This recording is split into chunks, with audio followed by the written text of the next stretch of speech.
Bueno, buenos días. Muchas gracias por en domingo venir a las 10:30 de la mañana a escucharnos, a escucharnos seguir neciando y seguirnos peleando con el sistema y con todo lo que nos peleamos cotidianamente. Les agradecemos muchísimo que estén aquí. Hoy es nuestro último día, el programa está muy lindo, así que esperemos que se queden. Acabando esta pequeña sesión, vamos a tener aquí afuera pan y café para los que no desayunaron, no sientan que van a morir de hambre, y que se queden con nosotros todo el día.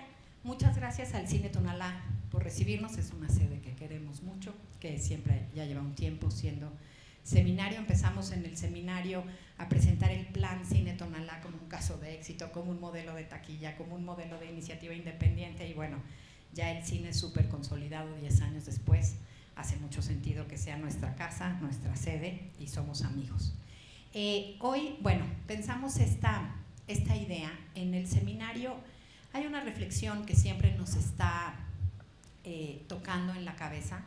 Hay dos. Uno, siempre tiene que ver desde la idea de la programación y desde los discursos que se generan desde nuestros proyectos con los que le damos vida a las películas que hacemos, que nos interesan, que nos emocionan, que desde lo improbable de que sean un éxito o desde que aparecen, digamos, desestigmatizadas absolutamente y libres de una noción de entretenimiento, es algo que siempre nos ha preocupado, y hablamos mucho desde la identidad, desde los espacios de formación, desde los espacios de promoción, desde los espacios curatoriales, desde las líneas editoriales, ¿no? Editorial no como una cosa ligada, digamos, a una publicación, sino a cómo editorializamos nuestros propios discursos y la coherencia de lo que hacemos.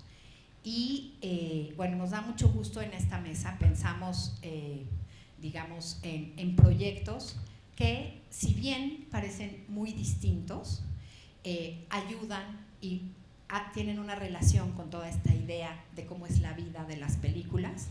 Entonces, bueno, quiero presentar y platicar un poco de con quién vamos a platicar hoy. Entonces, voy a empezar por Azul Eisenberg. Estamos contentísimas de que Azul esté con nosotros. Voy a leer, porque luego me emociono, empiezo a hablar de la gente y digo todo mal. Entonces voy a leer. Azul es docente y es cineasta. De hecho, está dando un taller en FICUNAM y estuvo también en una mesa de archivos donde ya nos han compartido algunas de sus reflexiones. Max, ayer que estuvo presentando el libro de Luis Ospina, te evocó un par de veces, ¿sí? Muy emocionante. Azul es docente y cineasta, defensora de los procesos de autogestión, que es un poco lo que somos bastantes aquí, defensores de la autogestión. Ella es defensora de los procesos de autogestión y colectivización del saber. En 2018 funda y coordina Ver y Poder, espacio sin propiedad, mutante e itinerante, marco en donde brinda talleres y acompaña películas en desarrollo con orientación documental. Es decir, Azul habita en el universo del desarrollo, de la formación y de la creación. Quiero puntualizarlo, eso no viene en su ficha, porque un poco la idea es entender en este grupo que nos reunimos hoy cómo finalmente la vida de las películas atiende un proceso en el que va pasando de mano en mano, de imaginario en imaginario, y entonces estos grupos que al final somos el ecosistema de la necedad y de la resistencia, vamos dando sentido a la posibilidad de encontrar a esa o ese o eso que sea el espectador, ¿no? Entonces, bueno, sigo, es miembro del Cineclub Rata, que en la última mesa de esta mañana conoceremos un poco más, pero Rata, el nombre de su cineclub, responde a la Red Anarquista de Trabajadores Audiovisuales, ¿no? Eso es Rata, Red Anarquista de Trabajadores Audiovisuales, que es un colectivo de acción y proyección itinerante que se propone llevar películas y debates en alianza con diversas grupalidades y territorios, desde bachilleratos populares hasta una calle, convirtiendo la exhibición cinematográfica en una herramienta de circulación de la palabra para multiplicar los mundos posibles. ¿Ok? Los mundos posibles de esa idea que vamos a intentar explorar un poco hoy, que es la identidad de un proyecto, el cine que nos interesa, cómo integramos esa noción de lo que nos define. También está conmigo, aquí a mi derecha, y es un honor que nos acompañe. Ella nos descubrió y nosotros la descubrimos como público el año pasado, como público del Seminario del Público del Futuro, y su presencia fue muy estimulante y nos gustó mucho, así que bienvenidísima ahora de este lado, para que veas lo que se siente. María es distribuidora de festivales y agente de ventas con sede en Lisboa y fundadora de Kino Rebelde. Está especializada en estrategias para festivales y distribución creativa de películas. Vamos a ver qué es eso. Su catálogo presenta una diversa y cuidada selección de películas que han ganado reconocimiento en festivales de renombre como Berlinale, Locarno, Rotterdam, IFA y Visión Duren. Además, Kino Rebelde y Doc Lisboa. No lo pusieron, pero va también. Es fundamental proveedora de Doc Lisboa. Y de FICUNAM también, que es el festival que abraza al seminario y donde estamos en casa. A través de Kino Rebelde, María busca acortar la brecha entre artistas y audiencias, habilitando un espacio para narrativas audaces y voces subrepresentadas. Vamos a guardar también esa frasecita, ¿no? Voces subrepresentadas. Y vamos a ver si es cierto que tan sub. Yo creo que cuando están con María, el sub desaparece. En 2024, junto a la productora y realizadora Diandra Arriaga, crean Frenesí Films. Diandra nos acompaña, bienvenida Diandra. Es un placer que estés con nosotros y esperamos que siéntete con la libertad absoluta de intervenir si así lo sientes. Frenesí Films es una compañía nueva de producción en Ciudad de México que busca dar vida a proyectos documentales y experimentales mexicanos e internacionales. Y finalmente está con nosotros, y para mí es un honor y un gusto enorme, está Miguel Ribeiro.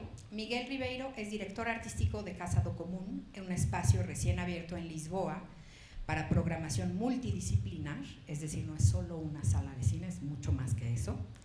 Y además de la sala de cine, tienen también espectáculos de música y artes performativas, una librería que es preciosa y un bar. Antes formó parte, muchos años, del equipo de Doc Lisboa, equipo y festival al que entró desde 2012 como coordinador de programación y finalmente dirigió el festival entre las ediciones de 2020 y 2023. Voy a tener que decir una cosa que es mejor decir. Yo estoy muy contenta de que él dirija Casa do Común porque gracias a eso yo puedo ser la directora de Doc Lisboa y es una honra y un honor para mí y además colaboramos porque además somos vecinos y además todas las fiestas de Doc Lisboa son en Casa do Común, todo eso vamos a decir después.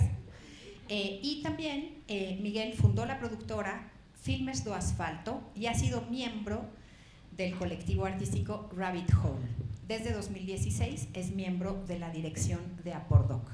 Rápidamente, Apordoc es la Asociación para el Documental en Portugal, es la asociación que como proyecto para difusión del documental, y es muy coherente, tiene dos núcleos, digamos, dos proyectos medulares. Uno es Doc Lisboa y el otro es Doc's Kingdom, que es un espacio para el pensamiento del documental. No es un espacio tan de difusión, no es un festival, no es un espacio competitivo, es un espacio dedicado a la reflexión del documental, con una línea curatorial también muy definida, y todo eso hace parte de Apordoc. Entonces, aunque Miguel hoy viene a representar a Casa do Común, digamos que este background es parte de sus reflexiones y de la relación que tiene con la promoción de las artes y el acontecimiento cultural del que hemos ido hablando a lo largo de estos días. Entonces, para conocer un poco más, además de estas biografías, voy a hacer como Emiliano Scotto ayer, que pidió un aplauso porque es un reconocimiento al trabajo y a las trayectorias.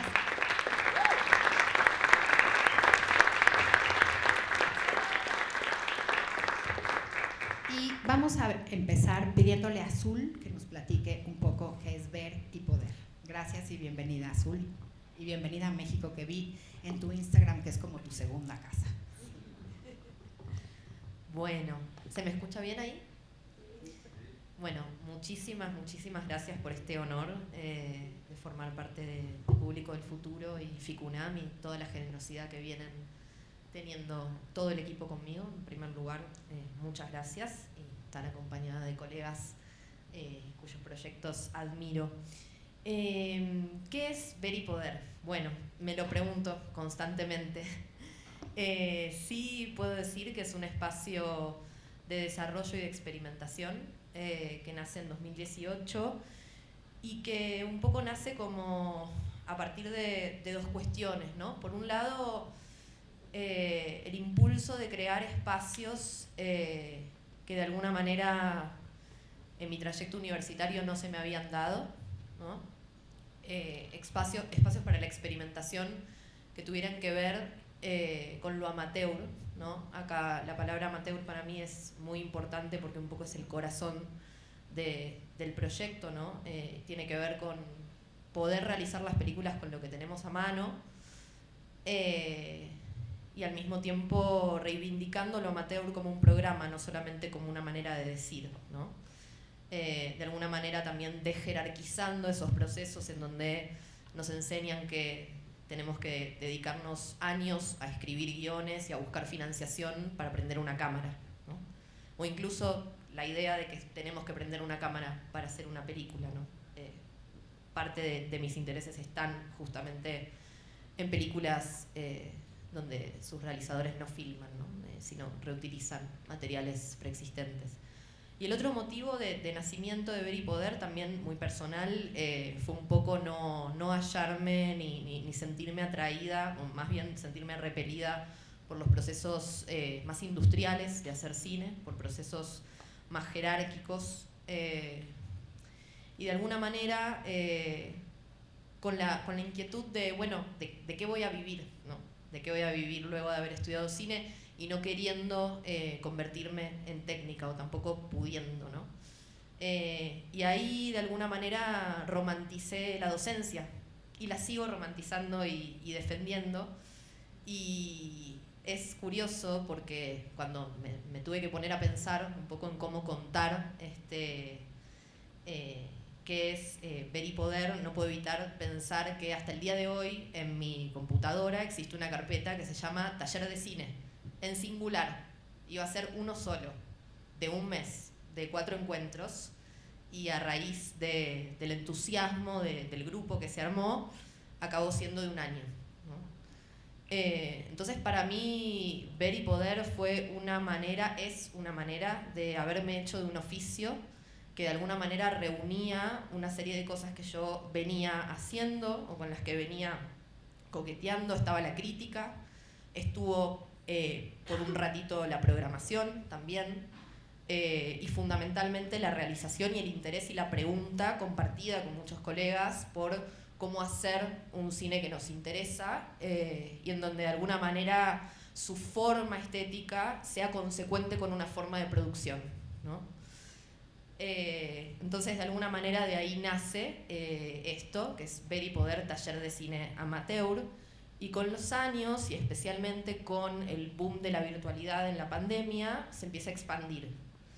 Se empieza a expandir hacia algo que yo todavía hoy no sé cómo nombrar. En algún momento le dije plataforma, pero esa palabra no me gusta nada. La asociamos obviamente con las plataformas, ¿no? Como que ya bien conocemos. Pero de alguna manera sé que no es solamente un espacio formativo, sino que de alguna manera los ejes de este proyecto siempre fueron acompañar, pero también compartir. Entonces, a partir de la virtualidad y de una serie de newsletters y de una serie de, podría decir, estrategias de comunicación, fui haciendo lo que en realidad había hecho durante mucho tiempo y desde mi adolescencia, que es dedicarme a compartir aquello que me conmueve.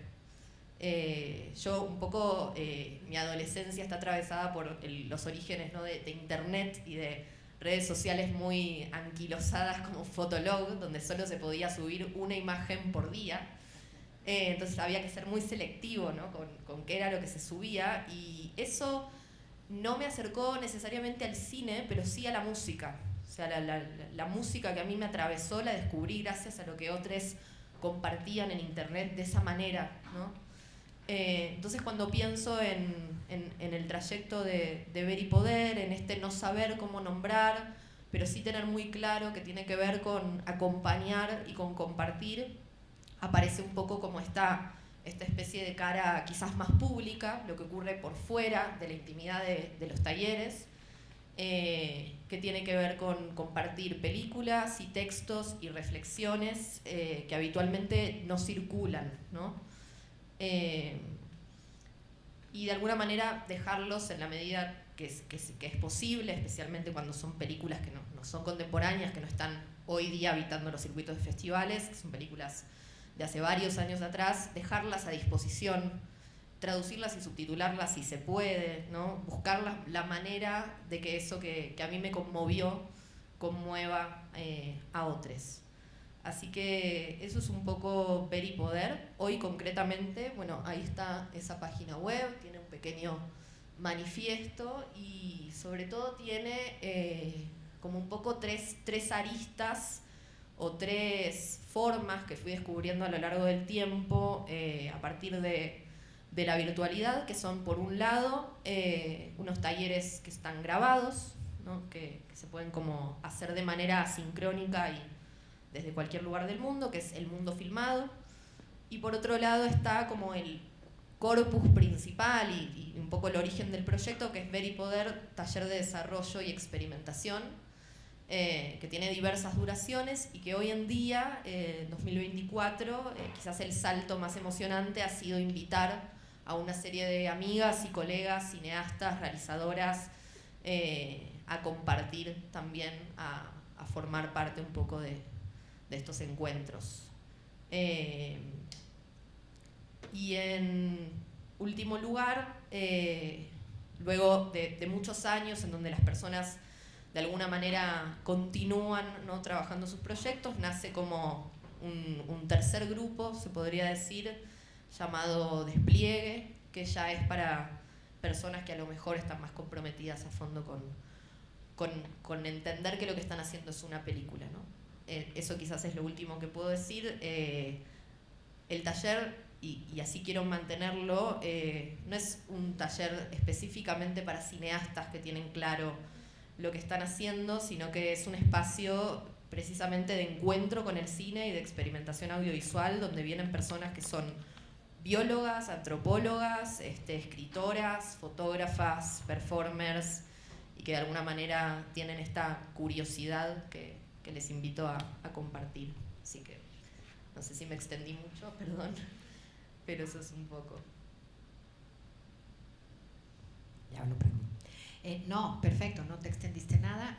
Es que hay que explicar los proyectos, ¿no? Ayer nos pasaba, ¿no? Estaba Ricardo, por ejemplo, que habló de la Cinemateca Bogotá, y claro, todos explicar, no es pitch, por suerte, odiamos los pitch, no tenemos que sintetizar, queremos entender quiénes somos y por qué estamos aquí. Así que muchas gracias por la vasta explicación y por el proceso, que nos parece importante. Y también voy a jalar un hilito como para mí propia, pero que quiero guardar, que es la idea de cuando uno funda esos espacios, ¿no? Y en esa idea de fundar y de crear y de construir y de inventársela, le quiero dar la palabra a María. Bueno, para mí es un inmenso placer estar acá. Me siento realmente afortunada, no solo porque México también lo siento mi casa, sino que en este lugar aprendí que había otras formas no solo de problematizar, sino de buscar soluciones y buscar soluciones colectivas, o al menos irnos a casa pensando, y eso a mí me hace muy, muy bien. Kino Rebelde, me gusta mucho la forma, el dispositivo en el cual te presentaste, entonces voy a tomar muchas cosas que me inspiran, porque me hiciste pensar en que también estudié cine, y cuando estudié cine no existía, nadie me enseñó distribución. De hecho, empecé siendo camarógrafa. En ese ámbito fue muy hostil mi paso por él, al punto que dejé la cámara de la cantidad de violencias que sufrí por medir 1,60 m y ser maltratada porque no iba a filmar a la altura que se necesitaba, cuando yo iba con un cajón que en Argentina se llama 3 medidas, para poder llegar y ver frontalmente a las personas. Con el tiempo pasé a la producción, que fue también casi por ósmosis, a un espacio en donde estaba lleno de mujeres y gente gay, entonces realmente era un espacio más seguro para mí. Entonces, y descubro ahí que me había algo en la producción que me gustaba. Seguía la cámara ahí, pero ya guardada, ya no podía hacer, o no sentía que podía hacer directora de fotografía, que era por lo que había empezado. Voy a hacer una elipsis enorme, pero empecé a producir, empecé a trabajar en Canal Encuentro, el canal del Ministerio de Educación. Tuve la suerte de dar formato a más de 40 series, y tuve también la suerte de que cuando llegué me preguntaron qué tipo de películas quería trabajar y qué tipo de temas, y yo lo tuve muy claro. A mí me gustaban las ciencias sociales, a mí me gustaban los derechos humanos. Yo vengo, y esto también es importante, de una familia politizada. Yo a los 13 años, después de leer no sé, El Principito y Mujercitas, la verdad que leí El Nunca Más, que es el libro que en Argentina lo hizo la CONADEP, que es la Comisión Nacional de Búsqueda de Personas de Desaparecidos durante la dictadura. Mi padre estuvo preso 9 años durante la dictadura. Mi madre es trabajadora social, me crié en un ámbito politizado. Entonces hay algo que ahí que ya me atraviesa y ya cruza un poco lo que me va a definir después como persona. En un determinado momento tuve la suerte de descubrir que, saliendo ya de Canal Encuentro, de que podía hacer trabajo moviéndome y fluctuando. Entonces yo descubrí lo que hoy hacen los digital nomads hace 10 años, y le agarré un gusto fabuloso, y descubrí que tenía muchos problemas a veces para trabajar en ciertos espacios y con jefes y jefas, y sentí que era muy claro que yo necesitaba decidir la manera en la que yo quería trabajar. Pasé también por la publicidad, donde vi muchísima explotación, la mía propia, y entonces decidí que quería hacer algo en donde yo decidiera, digamos, donde yo tuviera el control de cómo trabajar. Eso fue como lo primero.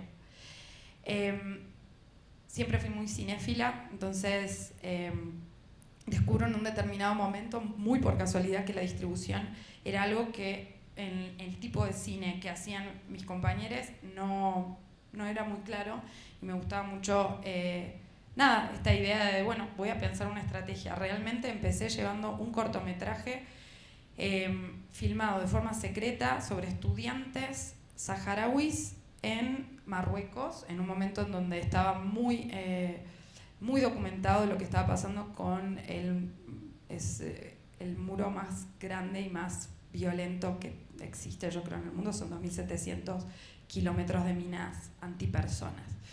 Entonces, Kino Rebelde nace con Esqueikima, que es este cortometraje de estudiantes saharauis que no pueden vivir en libertad en Marruecos, que para mí es como Israel de África, lo digo abiertamente.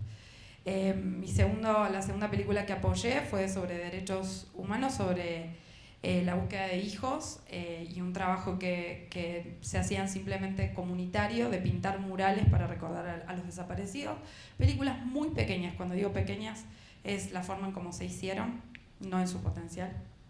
Y con el tiempo, estoy hablando de 2016, en 2017 le doy forma. Realmente fui al festival más grande de cine de documental de Holanda, en Ámsterdam, y que es uno de los más grandes de Europa, con una página que decía Kino Rebelde, distribuidora en construcción, y entonces le hice creer a todo el mundo que yo era agente de ventas, y así agarré mi primer película. Entonces eso es muy latino, nacemos con el no en la frente, vamos a por el sí, y entonces así fue como empecé, y tuve la suerte de conocer en 2017 a Agustina Comedi y a su film El silencio es un cuerpo que cae, que me generó automáticamente lo mismo que la película de Carmen Guarini sobre Fernando Birri, que también muere al poco tiempo. Entonces tengo la extrema o extraña situación de tener que distribuir una película de una persona que muere, y entonces el interés es muy distinto, pero al mismo tiempo es una forma de homenajear, y quiero hacerlo más corto, me está costando, pero me gusta la idea del camino. Sí. La película de Agustina me genera muchos desafíos, y empiezo como realmente yo misma a descubrir de qué se trata la distribución. Yo no sabía lo que era un screening fee, que es lo que pagan los festivales para a las películas para pasarlas en general, y de lo que viven los distribuidores. Tampoco sabía que el mundo de la distribución era tan horrible en cuanto a el medio. O sea, mis colegas, y cuando digo colegas, o sea, la distribución está vista y está realmente en la cadena, que ya está casi obsoleta. A mí ni siquiera, a veces me da vergüenza decir que soy agente de ventas, o sea, no me siento cómoda con ese mote, o sea, con ese nombre o con esa, porque la mayoría de los agentes de ventas tradicionales hoy venden películas y mañana venden autos y pasado ropa. O sea, de verdad, a veces que no saben de qué película están hablando y todo, entonces me ha costado mucho hacerme un espacio y poder demostrar que sí, soy una persona creativa, sí, soy cinéfila, sí, entiendo cómo se hace el cine, por eso ahora también empiezo a producir, porque es algo que siempre me llamó la atención. Digo, creo que soy distribuidora casi por osmosis y porque soy una extensión de un tipo de cine. Soy como, no sé, soy consecuente del tipo de películas que me gustan y a veces esa precariedad de la que en algún momento quiero hablar, con la que están hechas esas películas. Entonces nada, Quino Rebelde eso nació hace 7 años. Yo empecé, primero mi padre me había enseñado pinta tu aldea y pintarás el mundo, y entonces empecé distribuyendo solo cine iberoamericano. Con el tiempo, no solo la curiosidad, sino conocer tantas personas me hizo dar cuenta de que los mismos problemas que había en Latinoamérica había en distintos lugares, y que la periferia a veces no era una periferia real y geográfica y que se puede detectar, sino que la periferia podía estar en pleno Nueva York. Yo decidí representar a la directora Lynn Sachs, que es poeta y cineasta, y puedo decir, o me atrevo a decir, que es de la periferia del cine de Nueva York. Entonces, y con Mike Hulbum de Canadá me pasa lo mismo. Yo siento que él es el padre de la apropiación audiovisual y sin embargo está relegado dentro de lo que es un marco hegemónico y de un tipo de cine hegemónico. Entonces al final las periferias las empecé a sentir en otros lugares. Y las voces subrepresentadas, que también me parece un término que lo pongo, y luego me pregunto, yo no le doy voz a nadie, a mí no me gusta ni dar voz, ni que nos den voces, o sea, la voz está ahí, y nosotros simplemente, como me dijo una colega que admiro y quiero mucho y que además es mi amiga, Cynthia Gill, no seas solo un puente, porque un puente tiene 2 vías, convertirte en algo más grande, en donde puedas tejer todo eso, y es lo que trato de hacer todos los días.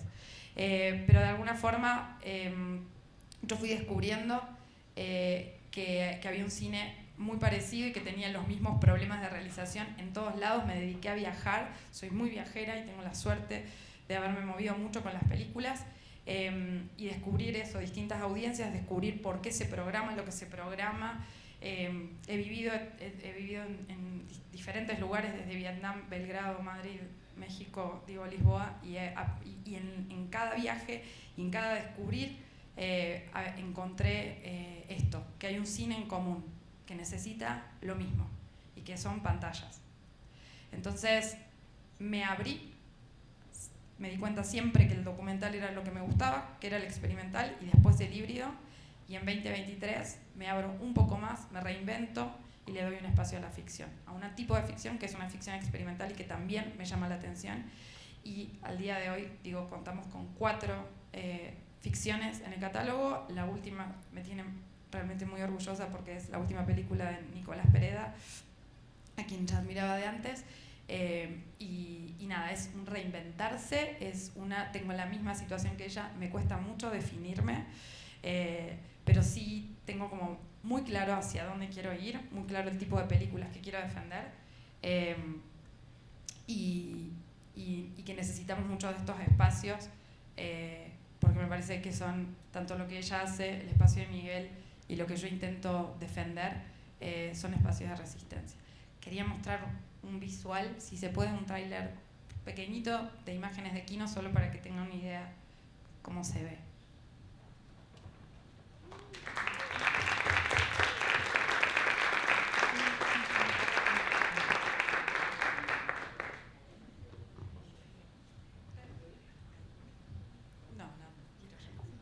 Perfecto. Bueno, quiero decir 3 cosas muy importantes de lo que mencionaste, que son hilitos para jalar y que me parecen muy importantes para brincar a un recinto, a esa casa donde finalmente Azul tiene un tipo de audiencia que tiene que ver con quien quiere crear, con quien quiere pensar, con quien quiere apropiarse de un material, con quien quiere explorar un archivo, con quien quiere construir un discurso artístico, con lo que necesita inspirarnos también, ¿no? Como en lo que divulga y en lo que genera. Quiero hacer 2 apuntes muy importantes. Aquí hay mucha gente que me ha oído desde hace mucho tiempo, y yo he sido esa persona que, como tú, he pensado, bueno, lo primero es yo diagnostico y vivo en eso, pero después te conocí y lo reivindiqué, por eso lo voy a decir. Para mí los agentes de ventas, antes de conocer, a María y a unos colegas más, o sea, no es muy difícil generalizar, pero hay una idea excepcional que de repente uno dice, bueno, por ahí hace sentido, después vamos a pensar si le cambiamos el nombre. Pero hay una cosa muy importante, para mí, o sea, yo tengo así, digo, con una bocota bastante grande y bien abierta y bastante imprudente, me encanta decir que los agentes de ventas son ese intermediador que es una especie en extinción. O sea, porque siempre he pensado que es un poco como lo que pasaba con la música, ¿no? A mí me tocó en los 90s ser generación MTV, todo lo que empecé a producir y tal, porque era nuestro momento, eran videos musicales tal, y ser parte de esa cadena de valor cuando aparece internet y entonces el músico, ¿no? Cuando Radiohead pone su primera canción disponible en internet para el público y rompe esa posibilidad de que pagáramos discos con 85,000 veces más lo que cuestan porque encuentra el creador a su consumidor o a su espectador, y se rompen esas cadenas de intermediaciones que son unos muy perversos sistemas de negocio en el que a partir de la obra de un artista generan modelos de negocio que básicamente es explotar al artista porque nunca termina siendo retribuido como debería de ser, bla, bla, bla, no tengo que entrar demasiado en eso, pero para mí ese mecanismo que tenía la industria súper lineal, que todavía es un modelo que no sé por qué seguimos defendiendo y que las plataformas vinieron a sacudir de manera muy importante y que el internet vino a sacudir de otra manera importante, pero que se defiende porque hay mucha gente que juega muchos intereses económicos en ese mecanismo que es creador, festival, en el festival un mercado, en el mercado agente de ventas, el agente de ventas tiene que vender como pedacitos de pastel ese producto por territorio, que es a los distribuidores, bla, bla, para que lleguen a su espectador. Yo hubo un punto en que empecé a decir, vivan los que ponen sus películas en YouTube, ¿no? Pero entiendo otra cosa, que siempre ha sido parte de estas contradicciones muy claras. Yo crecí, yo ya también ya voy con dónde crecí, no, yo crecí siendo hija de una familia que toda la vida ha tenido galerías de arte.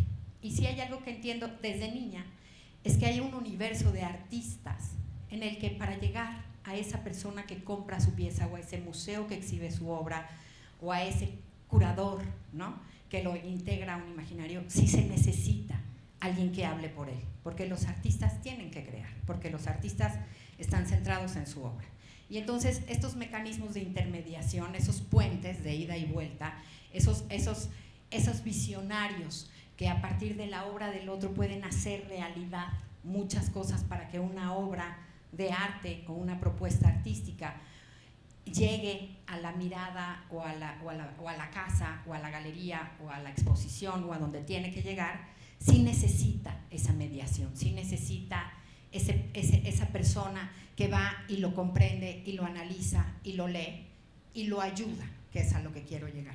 María desde su página, o no, pero María desde su página web y ahorita que dijo, empecé apoyando. No empezó agarrando un producto para ver cómo lo ponía en el mercado. Y cuando tú lees en su página su descripción, ella support, las películas de las que ella habla en su catálogo, habla desde esa idea de apoyo. Y ahí es donde empieza a haber un matiz que es interesante, porque entonces es un trabajo de mediación que fuera de los mecanismos industriales que aquí tanto nos encanta desmontar, tiene otra significación, porque reconoce esa posibilidad de un artista y esa posibilidad del cineasta como artista. Yo siempre he tenido un poco más de conflictos con la noción del autor, ¿no? Hay algo con el autor que en esas narrativas en que los volvieron genios me empezaron a poner un poco nerviosa. Entonces prefiero pensar que son artistas que usan como dispositivo narrativo la cámara y que atienden a algo que tiene que ver con lo que dijo Azul y con lo que dijo María, que es esa idea de una necesidad. Y en esa construcción, digamos, de el que crea y el que quiere aprender y el que se quiere apropiar y construir un discurso desde la necesidad de crear, es donde para mí hay un fenómeno de creación, hay ahí un artista, no alguien creativo, un artista, ¿no? Que es lo que me interesa, y esa persona que está creando, que son tímidos, que tienen, o sea, los temperamentos de todos los posibles cineastas con los que nos podemos relacionar son indescriptibles, pero hay algo que sí tiene que ver con una pulsión real de crear, y que en el cine y en la imagen en movimiento encuentran un camino, y ahí hay algo que nos interesa, o que a mí me interesa al menos. Y en ese mecanismo hay una necesidad, que es nadie, esto ya lo he dicho también, nadie hace una película para que no nadie la vea. Las películas, quien sea, más artista, más tímido, más dark, más hundido, menos hundido, más deprimido, más ambicioso, menos ambicioso, con alfombra roja o sin alfombra roja, hace una película para que la gente la vea. Y en ese sentido hay una necesidad. Y en esa necesidad es donde yo te sitúo. Para mí eres una suerte de alguien capaz de articular desde esa idea de apoyar y de respaldar el trabajo de un artista en el que crees, a la posibilidad no de un mercado, sino de un universo de espectadores. Sí, varias cosas se contradicen quizás con algo que pienso. Primero pienso que no me gusta considerarme una mediadora, digamos, por una cuestión muy, muy simple, paso 24/7, digamos, pensando creativamente a todos los lugares a los que pueden ir las películas, entonces creo que hago un trabajo creativo, y ese trabajo creativo, o sea, dentro de lo que es la cadena, ¿no?, de cómo llegan las cosas, estoy en el medio, pero un editor también está en el medio entre las imágenes y la película acabada, entonces, digo, somos todos mediadores en ese sentido. La otra cosa es que el problema fundamental no es, o sea, digamos, que yo exista y que yo haya encontrado el placer en distribuir y en buscar ventanas y en ver películas y todo esto. A mí lo que más me preocupa es que las personas tengan películas y no sepan distribuirlas, que en las escuelas de cine no se enseña distribución, se enseña a editar, a hacer la mejor foto, el mejor sonido, el mejor guión, y nadie enseña cómo acercarnos a las audiencias. Entonces, desde ese lugar, a mí lo que más me preocupa es que un productor o productora no sepa qué va a hacer con una película, o que un director o directora no sepa quién le está hablando, a ese invisible que ya se habló muchas veces, que a mí me encanta, ¿no? Esa hipótesis. Entonces, desde mi lugar, yo digo, está genial, como yo, y como lo dijiste, yo creo que yo tengo, por suerte, en ese ecosistema en donde hay muchísimos, no digo tiburones, pero porque de verdad, o sea, a mí me dan terror y pánico. Tengo mucha gente que trabaja y que pelea por las películas como yo, y, o sea, y me alegra que exista. Somos pocos, pero sí existimos. Ahora, yo lo que digo es, son tantas las películas que se están haciendo, que por favor, o sea, la gente aprenda también a distribuir. Es un tiempo, y la película no existe hasta que no se muestra. Es muy violento decirle esto a un director o directora que estuvo 4, 8, 10 años trabajando en una película, pero es la realidad. Entonces, lo primero que yo tengo para decir es, nosotros estamos, o sea, hay guionistas y directores y productores que hacen todo lo mismo, ¿cierto? ¿Y qué es lo ideal? Y tener a alguien que te edite, tener a alguien que te haga el guión, tener a alguien que te haga producción. Lo mismo pasa con la distribución. Yo me siento una parte más, pero en el sistema está muy relegado, muy relegado. Es casi fuera de, o sea, nadie lo ve ni siquiera como creativo. No los culpo, porque lo que dijo ella es cierto. Realmente hay mucha gente que tiene que recuperar dinero, que necesita de esas personas que hagan esos tratados, que en general son económicos. Y yo no voy a mentir, yo vivo de esto, y yo trabajo con otras 2 personas a las que les pago. Entonces digo, yo también quiero vivir de esto. Y soy parte de ese medio, y quiero estar dentro de esa industria que a veces es muy hostil, es muy grande y es muy terrible, pero a veces, o sea, yo ya no reniego más. Cuando empecé con Kino Rebelde tenía 32 años, y sí renegaba, y me ponía en contra, y me enojaba, y todo eso. Así nació Kino Rebelde, digo, si no sería, siempre lo digo, Kino Sumiso, y no es. Pero la verdad es que ya no me enojo, voy, detecto quién es el enemigo, qué es lo que no me gusta, y eso es lo que me determina el camino que yo quiero seguir. Porque a veces me preguntan cómo lidio con todos estos mercados gigantes, o todas estas ventanas enormes que tanto bien hacen y también tanto dañan, ¿no? Y son esas contradicciones. Hay que ir y aprovechar esos espacios. Son espacios de legitimidad, nos gustan, no nos gustan, quiénes son los que eligen, son gatekeepers, todo ese debate es enorme. Pero es parte, tenemos que ser parte. Yo ya estoy en contra de lo antisistema. Yo creo que hay que estar dentro del sistema para prenderle fuego desde ahí. Entonces, digo, y cuando digo eso, tampoco es que voy a ir como Juana de Arco, me voy a molar de la distribución, no. Pero lo que quiero decir es que si no estamos, si no existimos, si esas películas no se muestran, digo, si no hay alguien empujando esas películas, pero hay gente que tiene que aprender que la distribución es súper importante. No se le puede quitar valor. Es un horror para mí ver presupuestos en donde aparece el ítem de distribución, solo aparece DCP. Chicos, sale mucha plata distribuir, ¿sí? Y es tremendo. Entonces, uno llega a esa instancia y eso es lo que a mí me interesa. O sea, si yo tengo que dejar algo, es que yo existo, pero puede que un distribuidor no agarre tu película. Entonces vos tenés que aprender a dónde mandarla. Y también a veces entender y esto es lo último, así ya le paso la palabra a Miguel, que me pasa que también descubro que hay muchas personas que creen que tienen malas películas. Y cuando yo veo la lista donde están mandando, es que están mandando a los lugares equivocados. Entonces eso también, tener una estrategia, o sea, encontrar los lugares para donde se pueden mostrar las películas es mi trabajo. Yo siempre digo que yo gestiono y trato de ahorrar tiempo, dinero y expectativas. Porque lo que hago es agarrar, ver una película y saber a dónde se puede mandar y dónde no. Hay gente que gasta mucha energía, mucho tiempo y de verdad piensa que tienen malas películas y en realidad lo que tienen que hacer es enfocarse en los lugares que sí van a abrazar esas películas. Entonces nada, yo siempre motivo, incentivo a aprender y a que la distribución no sea eso último a lo que se llega cuando están cansados, porque es el momento donde la película más los necesita. Muchas gracias. Quiero apuntar rápido. Sí, bravo. ¿Quién iba a aplaudir? Aplaudan. Bravo. Sí, sí. No, me encanta que hayas dicho, y quiero nada más 2 apuntes muy rápidos. Uno, la idea de mediador no es mediador como, ay, el que media, el que traductor, no. Es que pensé eslabón, es una palabra muy difícil porque yo no te veo como parte de una cadena de valor para que suceda un acontecimiento real entre el arte y quien lo mirará. Entonces no encontré esa palabra, pero me encanta que lo hayas apuntado y me hiciste pensar otra cosa, que voy a jalar un hilititito y después vamos a dejar hablar a Miguel porque también tiene que ver con lo que él hace. Que hay una idea, mientras te escuchaba me acordé de Vania Catani, que es la productora brasilera de Lucrecia Martel, que un día se siente y me dice, es que en realidad si lo pensamos, es rarísimo ser productor. Es una vocación muy rara porque tu vocación es la de hacer posible el sueño de otras personas. Y yo pensé, claro, es una vocación rarísima, ¿no? O sea, sí, es rarísimo. Y la del promotor, de esos que queremos que encontrar un público y que queremos que suceda y que queremos esa interlocución y que queremos ser esos vínculos y queremos ser ese espacio de reflexión y que queremos hacer cine de gente que no tiene que filmar para poder hacer una película y la idea de la apropiación y todo eso en lo que estamos imbuidos, es otra vocación.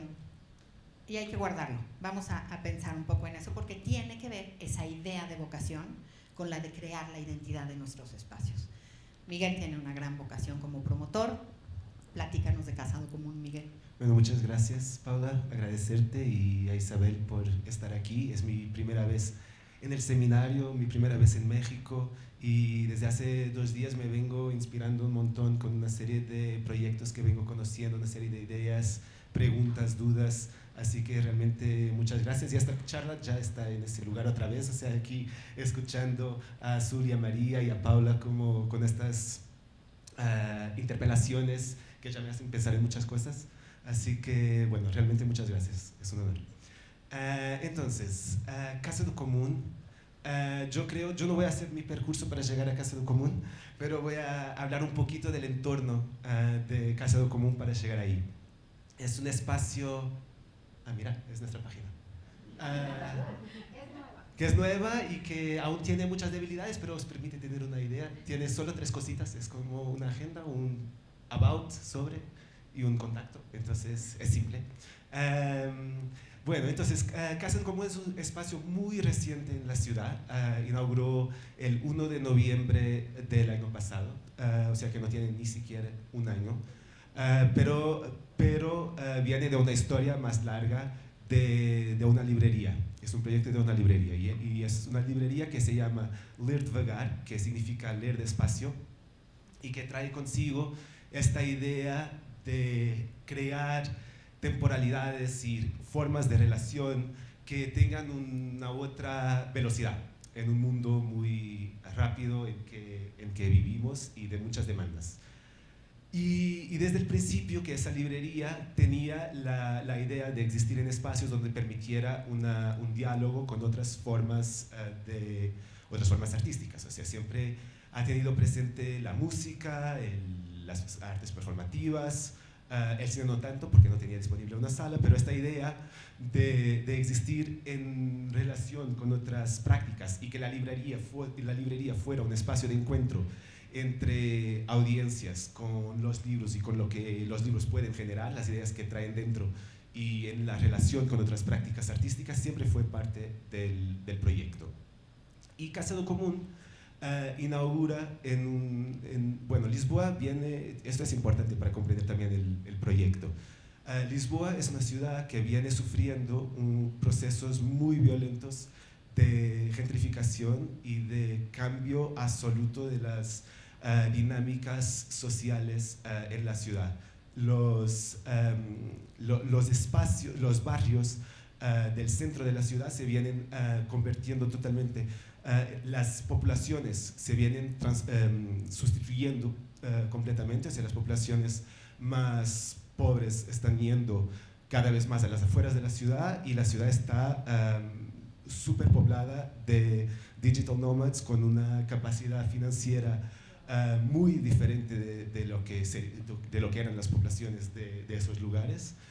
Y eso está cambiando las dinámicas, los negocios, los espacios de encuentro, o sea, todo lo que serían hace quizás 6, 7 años los espacios de encuentro en la ciudad, hoy son bares de gin donde todo cuesta 5 o 6 veces más de lo que costaba antes, y eso naturalmente como desarticula la ciudad.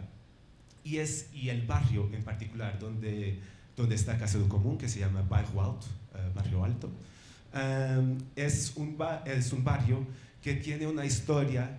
Por un lado fue el barrio de muchos periódicos, la sede de muchos periódicos, pero también un espacio de bohemia, o sea, un espacio de noche, donde la noche estaba muy articulada con una vivencia cultural. Tenía librerías, galerías de arte y sobre todo eso, espacios de encuentro donde las ideas y las discusiones existían. Y ese espacio en particular viene sufriendo muchas transformaciones. La gran mayoría de los espacios que serían los espacios de encuentro de nuestras comunidades, digamos, ya casi todos desaparecieron, y muchos de los que no desaparecieron transformaron sus prácticas, o sea, porque también por razones económicas, para sobrevivir en ese contexto necesitan hacer dinero, entonces también, o sea, alteran un poco la práctica. Entonces, ese espacio que fue para mi formación fue súper importante como espacio de encuentro con muchas personas en mi formación, en mi vida. Ya era un espacio donde la mayoría de la gente ya no salía por la noche, ya no se encontraba.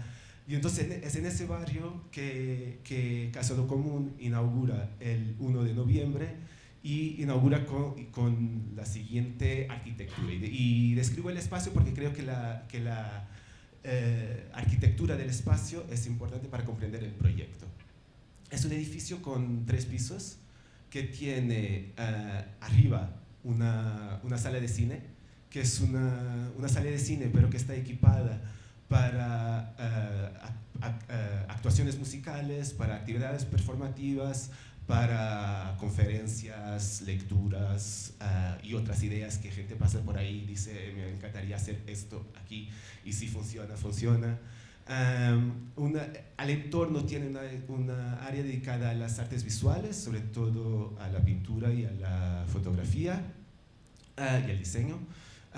Después, en el piso de abajo, digamos el primer piso y el piso central, tiene la librería de Vagar, la que impulsionó este proyecto, y que tiene, además de la librería que está sobre todo dedicada a la venta de libros de, ¿cómo se dice? Como publishers, publicaciones editoriales independientes, y tiene ahí una sala de lectura a la que le llamamos el Museo de la Pereza, que es una sala con camas y varios espacios donde poder descansar, leer, y un poco también esa defensa del ocio como un acto, como una existencia de resistencia en una sociedad donde esa demanda, donde esa posibilidad es muy difícil. O sea, yo siempre digo desde el primer día que fui a trabajar ahí que Espero el día que yo pueda estar en el Museo de la Pereza, aún no pasó, pero quiero mucho que llegue el día donde yo voy a pasar una tarde ahí defendiendo y resistiendo en ese lugar de ocio. Y bueno, y en el espacio de abajo tiene un bar. Y es un bar con 4 salas. La primera es un espacio sobre todo de estar sentado, charlando, pero también un espacio donde se venden libros en segunda mano y con muchas descubiertas muy baratas. Y después tiene una otra salita que es realmente solo para estar. Después una tercera sala donde hay un piano y muchos sofás. Y entonces donde se pueden hacer también algunas actividades de programación, como espacios de presentación de libros, charlas, jazz jams y otro tipo de actividades musicales. Y una última sala que es como digamos, una pista de danza donde hacemos programación de DJs, música electrónica y donde tiene una actividad más de noche, digamos.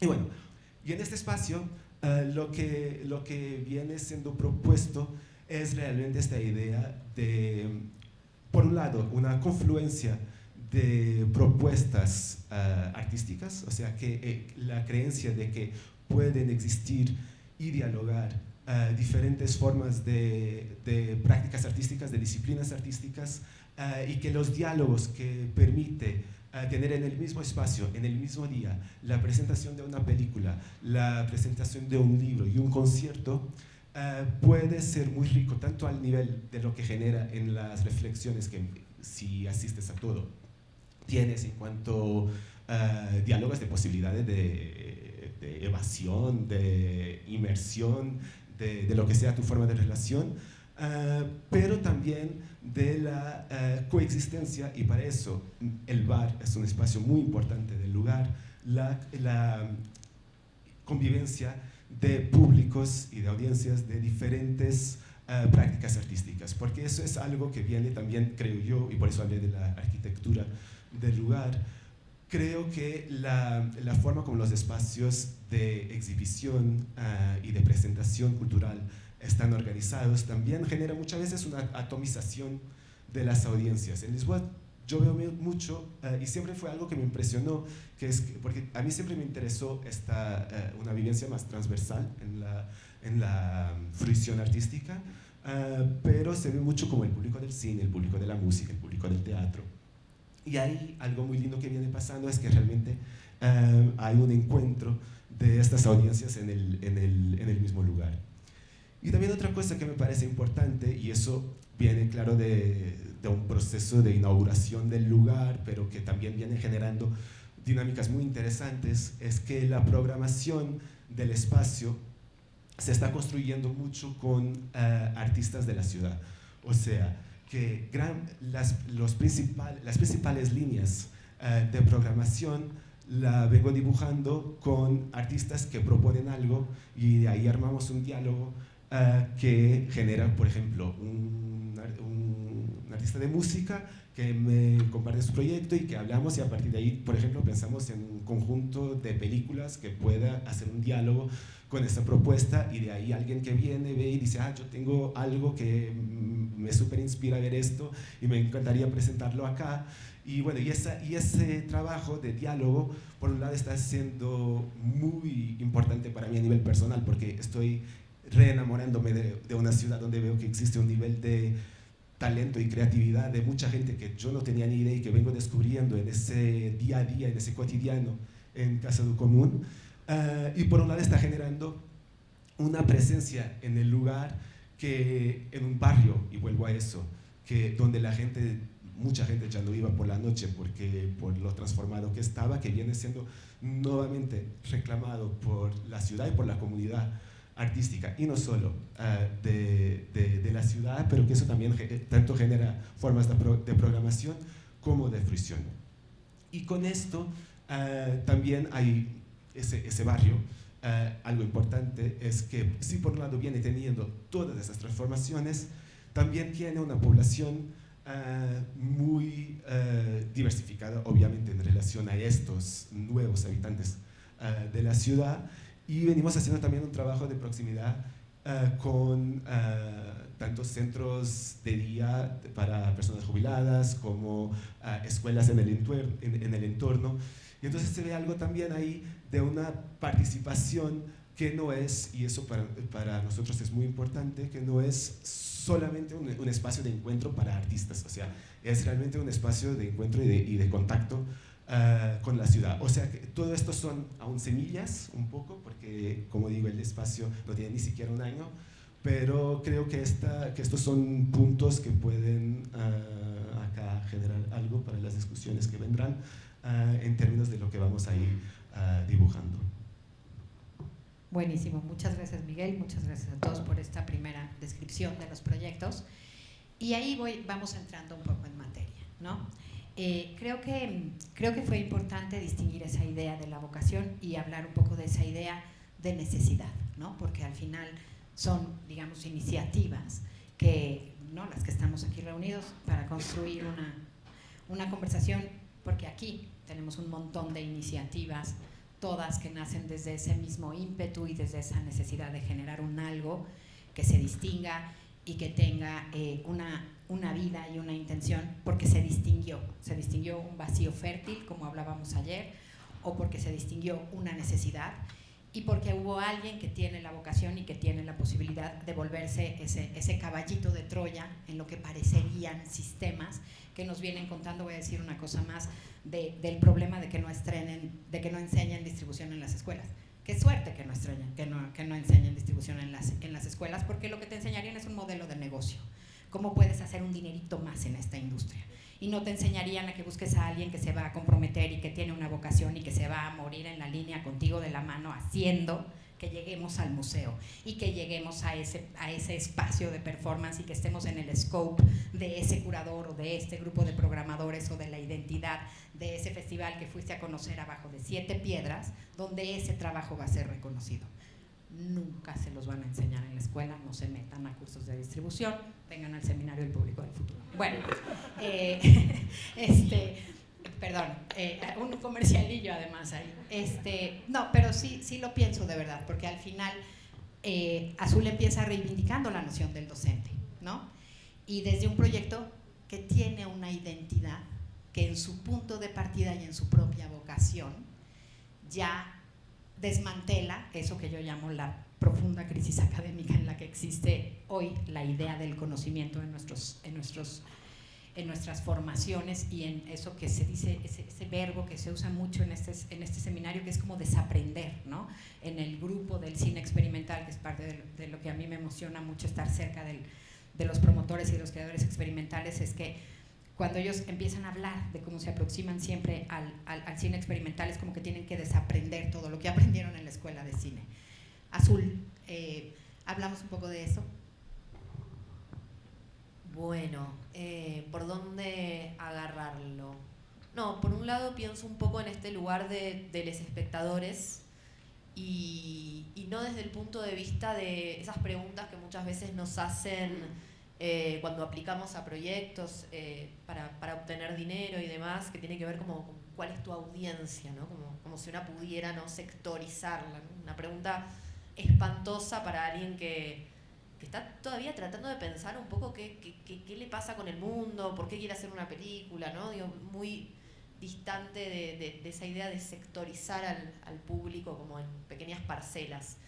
Pero sí algo que trabajamos mucho en los talleres tiene que ver con, yo les decía antes que a los talleres se aproximan personas que no necesariamente creen que saben que quieren hacer una película, pero sí dentro de este amateurismo que promuevo y propongo, hay un rigor que tiene que ver con que lo que hacemos es cine y no otra cosa, y que el cine no es sin espectadores, y que una película no existe sin alguien que la observe, la sienta, la oiga, la perciba y choque, ¿no? O se vea chocada por ella.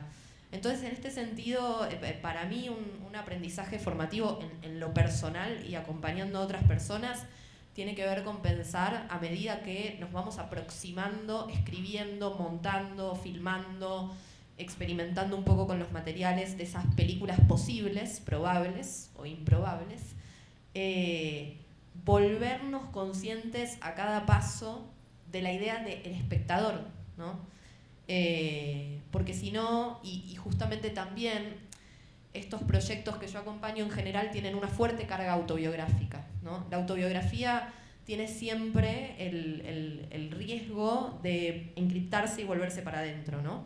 Entonces, cómo de alguna manera hablar de lo que nos pasa, situarnos en un lugar pensando en ese otro espectador, ¿no? Cómo esculpir eso que estamos trabajando, pensando que necesita de una otra lectura.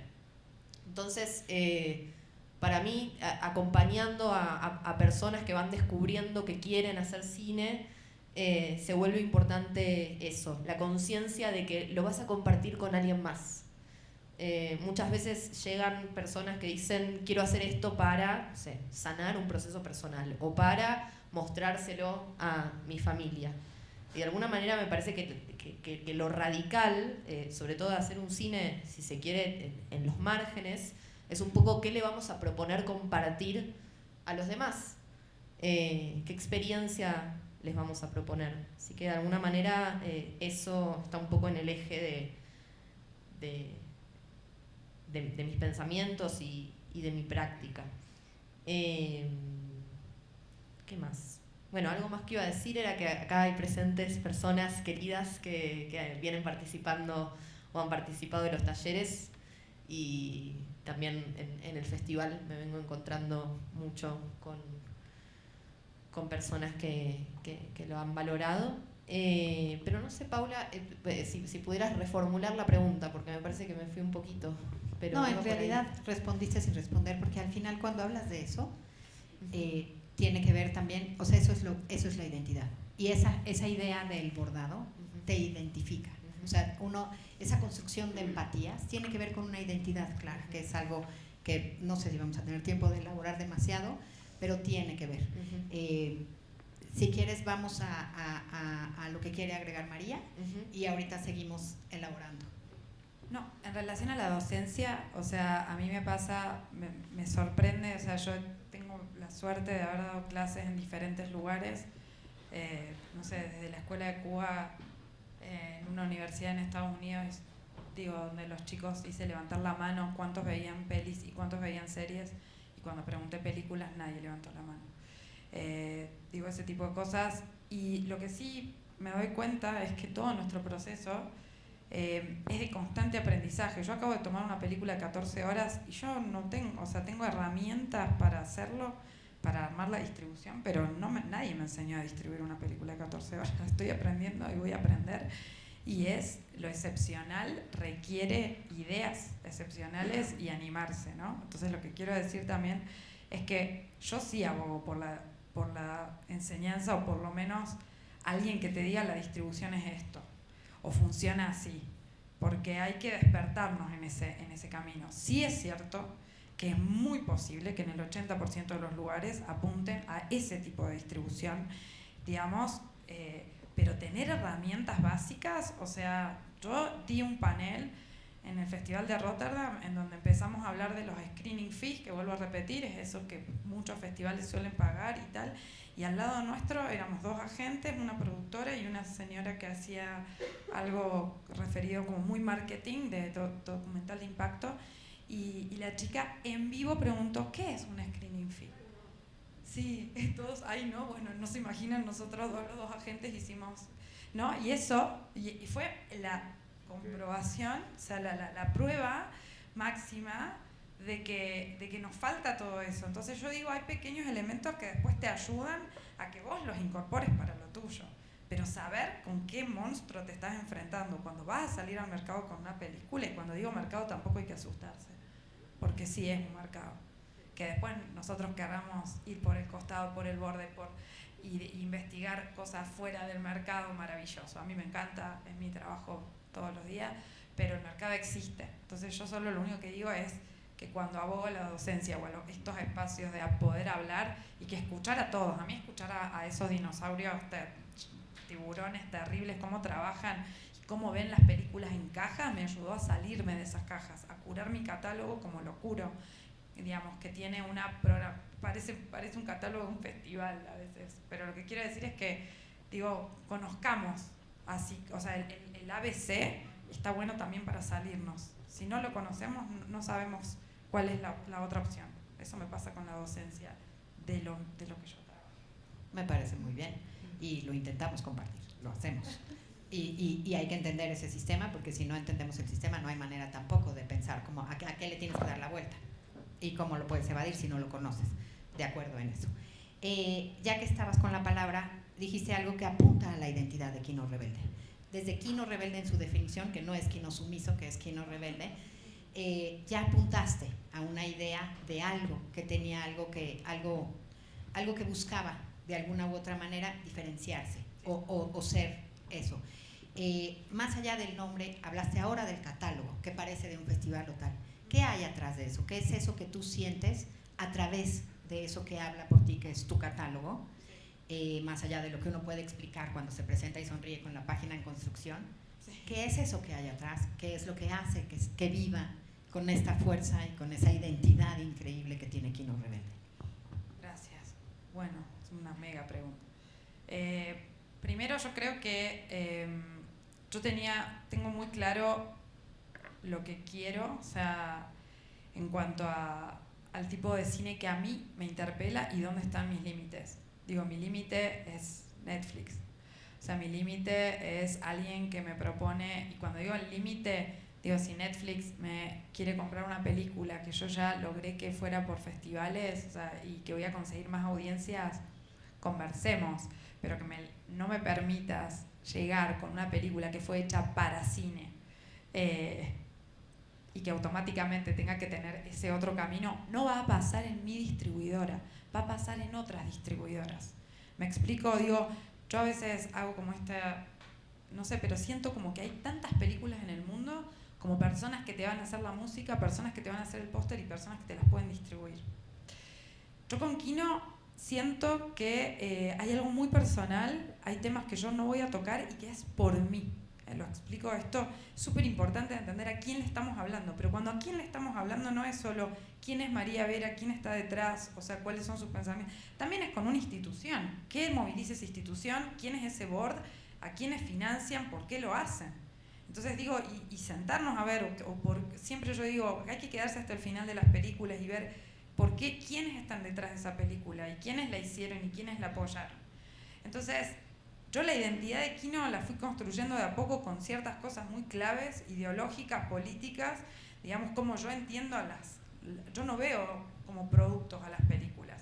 Y desde lo afectivo, que no lo venimos tocando, pero que a mí sí me toca mucho, yo generé un catálogo que tiene menos de 8 películas por año entre cortos y largos. La forma como yo me relaciono es de un nivel de transparencia que lo quiero construir así porque no me gusta, digamos.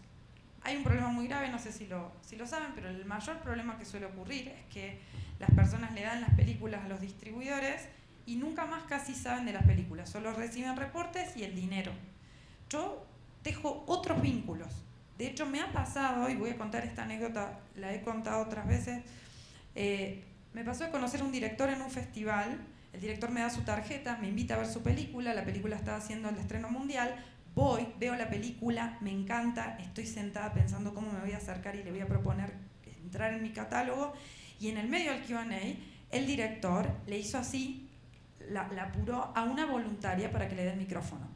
Yo vi en vivo a un director que había hecho una película muy sensible, empática con el mundo, violentando a una persona que es voluntaria. Al punto que la moderadora le tuvo que decir, calm down, she will make it. Tipo, tranquilo, no te preocupes, ella lo va a hacer. Me hundí en la silla, creo que quedé en posición fetal, porque automáticamente me di cuenta que esa persona no era una persona con la que yo quería trabajar. Entonces, amé tu película, pero me acabas de demostrar que sos otra cosa. Lo que quiero decir es que yo me involucro y me relaciono desde un nivel personal también. No es solo con lo que acabas de decir en tu película. Yo necesito juntarme, necesito hablar, necesito compartir y necesito esa empatía del otro lado. Que al otro le guste o le interese trabajar conmigo y mis formas. Yo tengo una forma de trabajar que es muy transparente. O sea, los directores pueden ver a dónde yo mando las películas. Y eso habla de mi identidad también, de cómo yo concibo el trabajo, cómo yo concibo la distribución.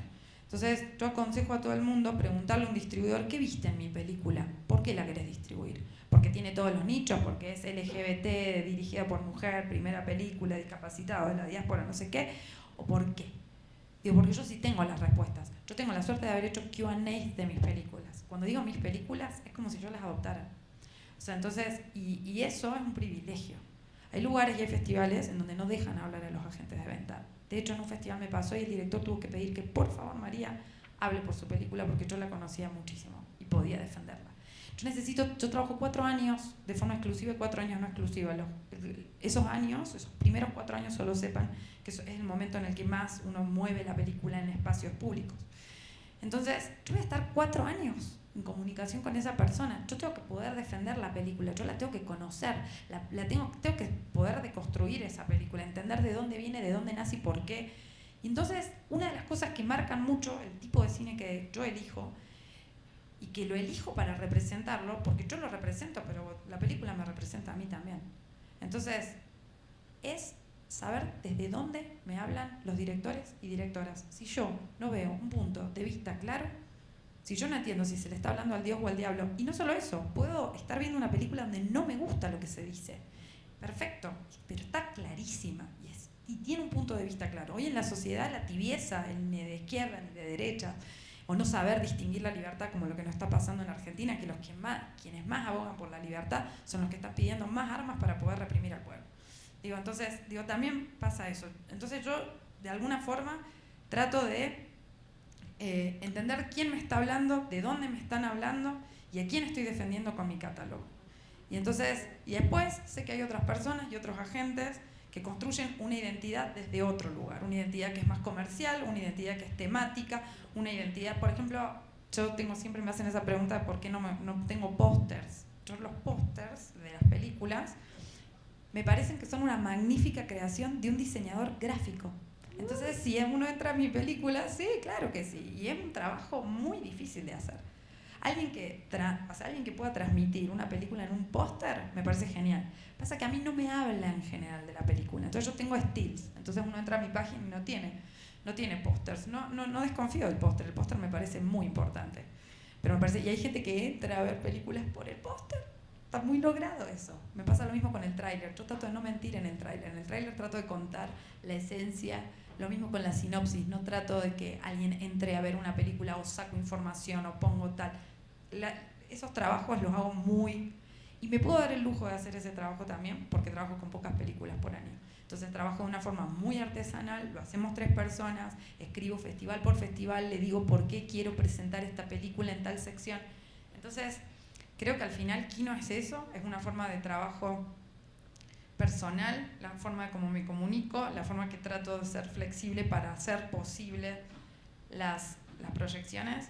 O sea, yo no me quiero convertir en una gatekeeper, no me quiero convertir en una persona, y sí monetarizo, sí trato de sacar un dinero para mí y para los realizadores que han trabajado de manera freelance, y eso no tengo miedo de decirlo, es mi trabajo, como lo hace un editor y como lo hace un guionista, o sea, como lo hace cualquier persona del medio. Entonces, eso a mí no me da vergüenza. Ahora sí creo que hay gente, si solamente lo haces por el dinero, a ver, si yo, chicos, solamente lo hiciera por el dinero, no estaría agarrando las películas que agarro. Pero sí puedo llevar lejos las películas y sí soy creativa para poder generar un ingreso para los realizadores y realizadoras y para nosotras, que nos pasamos todo el día solamente pensando en eso. Entonces, sí, y perdón, quiero decir también que es muy fácil de ver los temas que yo no tengo. O sea, yo, por ejemplo, soy muy sensible y hay veces la gente me pregunta, si agarraste esta película, también podrías agarrar aquella. También hay momentos. Yo hay temas que siento que quiero tocar o veo un potencial o hay algo en la forma. Son muchas cosas las que me pueden llamar la atención de una película. No tiene que ser todo. Pero sí es muy personal. Entonces, saber a quién le estamos escribiendo cuando le presentamos una película. Saber quién está del otro lado. Me parece fundamental. A mí a veces me escriben y hacen un copy and paste, me ponen hola Nazarena, acaba mi serie, chicos, no hagan eso. Acérquense a personas que pueden, o sea, que son para ustedes, porque estamos todos muy sobrecargados y eso es un consejo que siempre doy porque a mí me daña bastante. Y porque no tiene que ver con tu identidad, básicamente. Miguel, te pasamos el micrófono. Hablaste increíble de lo que es Casado Común, su arquitectura, digamos, conceptual y física y su materialidad. Lo común, Casado Común y la identidad. que estamos buscando, cuando además en lo que planteaste es una diversidad de posibles experiencias en donde el cine sí tiene un lugar, pero además hay algo mucho más amplio y que dialoga también con esa idea audiovisual, multidisciplinar y de otras formas. Sí. Bueno, la idea del común viene de eso, de la defensa de las cosas comunes, o sea, y de las relaciones, las dinámicas, las propuestas artísticas, desde un lugar porque una vez que queremos que la casa forme parte de la cotidianidad de los que nos visitan, también nos es importante que sea a partir de esa idea del común, o sea, que sea parte de lo que nos interpela colectivamente, de lo que nos mueve colectivamente y que eso no sea algo tan extraordinario, o sea, que eso sea algo que es común, precisamente. Y bueno, y yo creo que por eso empecé por describir un poco la arquitectura del lugar, porque yo realmente creo que hay algo muy importante para dirigir eso en la idea de cómo está construido el espacio. Y claro que la propuesta de programación, los tiempos de la programación también, o sea, por ejemplo, muchas veces vemos por ejemplo, en la dinámica de los festivales la conversación sobre las películas, por ejemplo, siempre es algo que tiene el tiempo muy contado. Y no solo contado por el propio festival, pero también contado por la experiencia del festival, o sea que muchas veces yo no me quedo para una charla porque quiero correr a ver otra película y entonces siempre ahí una escoja, ¿no? Y ahí un poco la idea es que por un lado ese tiempo no sea limitado, pero que incluso cuando se extenda siempre hay un bar y siempre hay una presencia, o sea, esa idea de la programación cultural que esté realmente anclada en la idea de una formación, una formación de una comunidad que se discute a partir de lo que son las propuestas. Y en eso, el hecho de que la programación se construye mucho en diálogo con artistas que ahí presentan sus trabajos y que siempre hay una ida y vuelta entre de qué forma se puede ampliar esa propuesta. Yo creo que también alimenta esa idea de lo común, o sea, de qué forma una propuesta artística se puede dialogar y encontrar espacios comunes. Claro, o sea, el común también tiene dentro la tensión, el conflicto, bueno, todas esas cuestiones, pero que todo eso venga para un espacio de propuesta, de discusión y con tiempo, o sea, que el espacio de pensarlo y discutirlo tenga tiempo. Y otra vez, y volviendo también a esta idea, a mí me parece muchas veces que los espacios culturales tienen una relación muchas veces muy próxima a la del consumo, o sea, que es como tú entras a un espacio, ves una película o ves una pieza de teatro o lo que sea y sales y después ahí buscas un lugar, si vas con amigos, amigas, para discutir lo que viste o para hablar de la vida o lo que sea. Y para mí la idea de que todo eso ocurra en el mismo lugar, en cuanto si pensamos la idea de comunidades en diálogo con la idea de audiencias y que las audiencias pueden generar comunidades, me parece así fundamental, porque realmente hay una continuidad entre lo que pasa arriba y lo que está abajo y lo que se contamina, pero también no con una idea de que es toda una comunidad que está ahí. Por ejemplo, doy un ejemplo. Hubo un día que me pareció así súper lindo, porque en el mismo día habíamos tenido un concierto de una banda, de un grupo de jazz que hace reorganizaciones de música de intervención de la Revolución Portuguesa. Teníamos tenido un programa de cine de ciencia ficción palestina y habíamos tenido abajo en el bar un concierto de unos emo kids que estaban ahí. En esa noche el bar era de lo más increíble que podías ver. ¿Y por qué estaba? la gente de la historia de la música de intervención, entonces, o sea, un público más viejo, un público de cine y de ciencia ficción y de unos nerds con un público de academia ahí, y unos chicos con tinta borrada desde acá hasta acá. Y era como tan lindo ver toda esa gente, o sea, que venía de eso. ¿Y qué genera eso? No sé aún, porque o sea, eso es lo que estamos testeando. Pero esa idea de que la programación cultural es también o sea, es una propuesta. Y yo realmente pienso en eso muchas veces. Yo vengo, el cine es mi background de estudios, de pensamiento, pero yo creo que lo que más me interesa, o que la propuesta de programación de cine, para mí está en ese espacio de abrir diálogos, de abrir conversaciones. Y que también muchas veces hay películas que a mí me interesan por la discusión que he tenido sobre ella. O sea, esa parte de la conversación sobre algo que hemos visto, me parece, o sea, yo digo muchas veces que prefiero odiar a una película que me sea indiferente. Y yo creo que es por eso, porque cuando hay una sensación de emoción de ese nivel que te despierta algo, te va a generar momentos sociales, que es para eso que al final estamos también creando estos espacios, que van a ser mucho más, van a construir mucho más, incluso si es en contra de eso, que cuando ves algo que está en lo consensual y que todos vamos a decir, sí, estaba bien, bonito, tal, y ahí termina la conversación. Y entonces eso también es importante en esa idea del común, o sea, que no sea una idea solo de estrellitas y tal, pero sí de generar cosas, de generar conversaciones.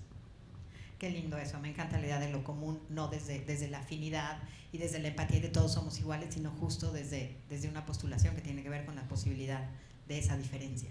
Azul. No, quizás me gustaría, es muy inspirador todo lo que están contando, estos dos proyectos, qué ganas de ir a esos sofás, a activar el ocio, por favor.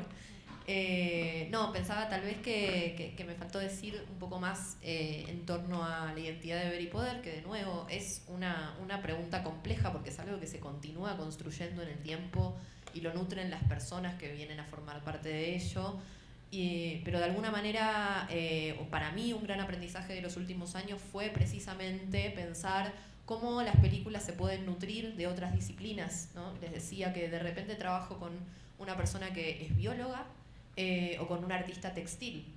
Entonces, para mí, en este cine que hacemos de no ficción, que de alguna manera está constantemente discutiendo las formas hegemónicas de producir y las formas estéticas de cierta hegemonía cultural, una pregunta permanente es, entonces, ¿qué forma adoptan las películas, ¿no? Y un poco lo que vengo percibiendo especialmente los últimos años a través de estos contagios es justamente cómo las otras artes pueden de alguna manera como hacer una incisión adentro del cine y de incluso personas que venimos de una formación documental, de no ficción, con estas búsquedas quizás más deformes, empezamos a encapsularnos, ¿no? Entonces, me parecen muy nutritivas estas conversaciones con otras artes, con otros oficios, con otras prácticas. Me parece urgente que el cine las incorpore, ¿no? Y de alguna manera se deje afectar por eso. Y después, por otro lado, quizás contar que a la hora de llevar adelante un proyecto autogestivo, especialmente en pandemia y post-pandemia, las redes sociales son muy importantes. Yo trabajo sola en mi cotidiano, digo, permanentemente estoy en diálogo con colegas que hacen cosas parecidas, con las propias personas que asisten a los talleres y con quienes me devuelven, pero Ver y Poder, digo, soy yo, básicamente, y una gran amiga diseñadora, Pierina, que le dio la identidad gráfica, que me parece una maravilla total. Pero digo, en este cotidiano hay una situación de mucha tiranía de parte de las redes sociales que tiene que ver con la idea del marketing, o sea, cómo vender más, ¿no? Un poco como por el lado de estos tiburones que vos contabas, pero en el ámbito de las redes sociales y de otro tipo de proyectos. Entonces, Generalmente eso está muy asociado a la creación de contenido, palabra fatal, horrible, que nos está arruinando la vida, básicamente, en donde pareciera que hay que ir a llenar un espacio de algo, ¿no? de info. Y de alguna manera lo que yo contaba antes de haberme nutrido como que, no sé, de mi ingreso a mi apreciación musical y estética haya venido de personas que lo compartían, hizo que yo nunca me pregunté qué contenido generar, ni cuál es mi identidad, ni qué quiero, ¿no? O sea, ni a dónde quiero llegar. Simplemente fue ocurriendo, un poco por inspiración cinéfila y contagio, ¿no? de otras personas, de otras prácticas y de otros modos de hacer, y por esto de que al interior de los talleres, quizás lo que se comparte hacia el afuera, de ver y poder, para todo público, es algo que está en la raíz de los talleres, que tiene que ver con cultivar una cinefilia que está hecha específicamente de películas que nos acerquen a la idea de que nosotros también podemos hacerlas. Películas hechas por una íntima necesidad, con una íntima defensa de lo amateur y específicamente con lo que hay a mano. Ahora que en Argentina, bueno, como sabrán, no solo nunca tuvimos una cinemateca, sino que ahora nuestro Instituto de Cine está prácticamente paralizado, un poco refuerzo las preguntas que ya tengo de cuál es el cine que podemos hacer, buscando la manera, esto es tal vez tema para otra conversación, de precarizarnos a nosotras mismas y a nuestros compañeros lo menos posible, pero al mismo tiempo de dejar de pensar que la película es algo que está lejos, afuera, y miles de carpetas y pitchings mediantes, no engañarnos con eso, sino pensar que la película está justamente un poco en las cosas comunes, ¿no? Cerca. Entonces, un poco eso es lo que vengo trabajando en los talleres y lo que creo que hace a la identidad de Ver y Poder. Y hay que decir, Ver y Poder ya es una invitación, ya elige una postura, ya te mueve de tu zona de confort. O sea, la idea de poder es una chinga. Y se la robé a nuestro querido Comolí. Así que no es una invención original, pero viene de esa inspiración y de esa generosidad que él tuvo con las clases y los textos que ha provocado. Sí. Muy bien. Vamos a abrir, hay 2 preguntas porque se nos acaba el tiempo, qué horror. Pero quiero también decir que hoy la conversación seguirá. Creo que vamos a... Ella subió la mano primero, y bueno, vamos a hacer 3 porque fue ella, Diandra y atrás. Y solo vamos a poder esas 3 porque se nos acaba el tiempo. Le pasamos un micrófono, por favor. Gracias.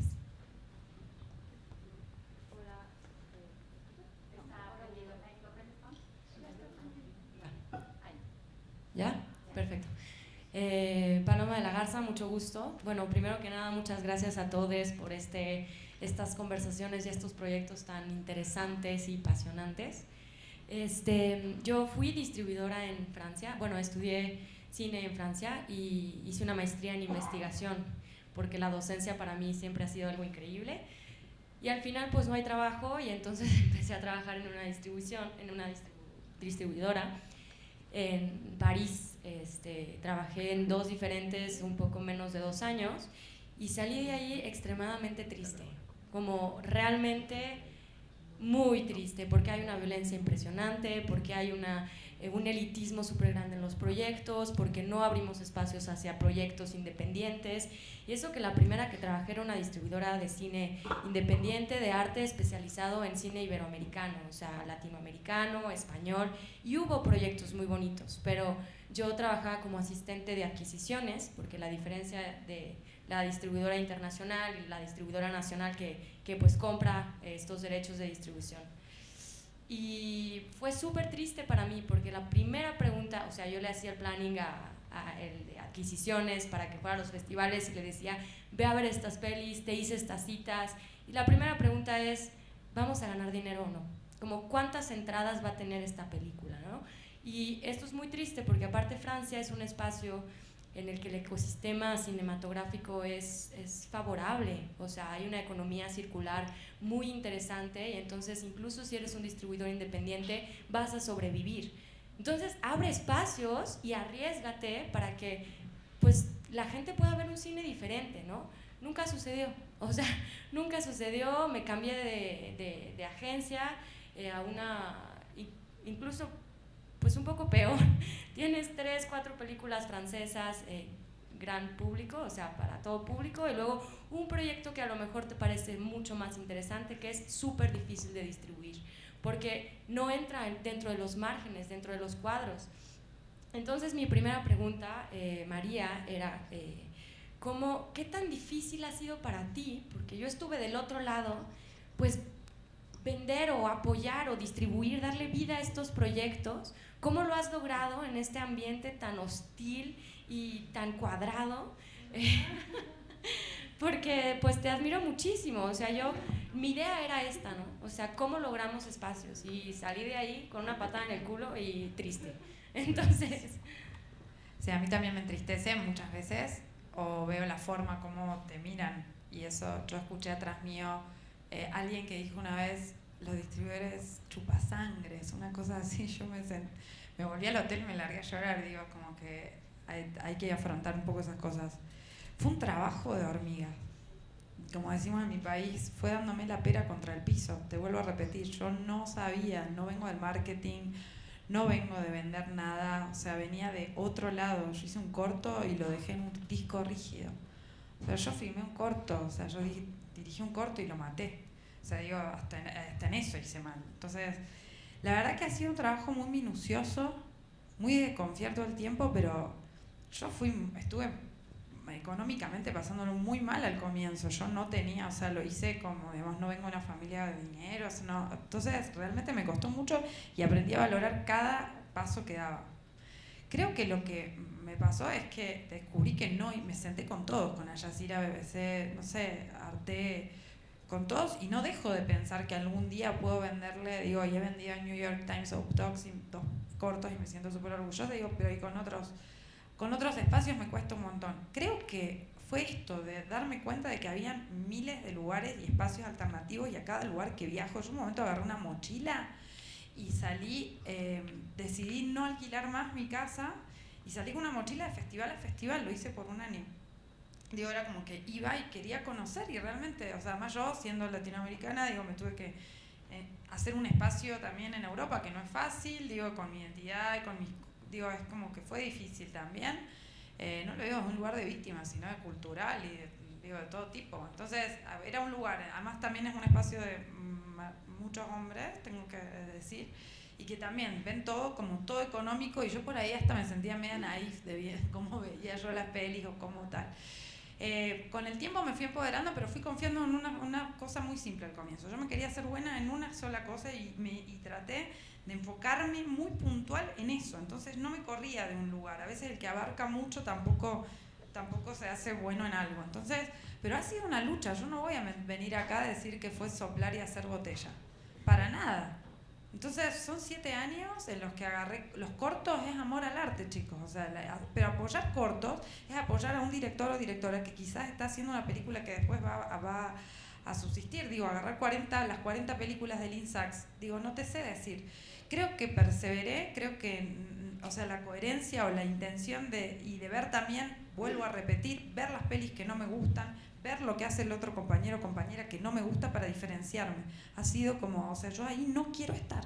Y he sido perseverante, soy muy cabeza dura, eso también. Viajar me ayudó un montón, viajar ayuda mucho. O sea, cada vez que uno puede participar de un festival, cada vez que uno puede, y no lo hice con mucho dinero, o sea, realmente vivía, o sea, digo, dormía en hostels, en los festivales, todo. Ahora ya puedo, me invitan a un hotel súper grande y con, no sé, digo, estoy cómoda y me pagan los vuelos y me invitan de jurado, y esas cosas fueron pasando como con un tiempo, pero sí creo que apoyé películas. También el hecho de ver me hizo distinguir. Yo no tengo la bola mágica que a las películas le va a ir bien, pero sí te quiero decir que por ahí sí siento algo y apoyo, y tengo pelis a las que no les ha ido bien y a otras, pero es creer que se puede, no bajar los brazos. No tengo otra fórmula, realmente no lo tengo, pero todo lo que describís sí es horrible.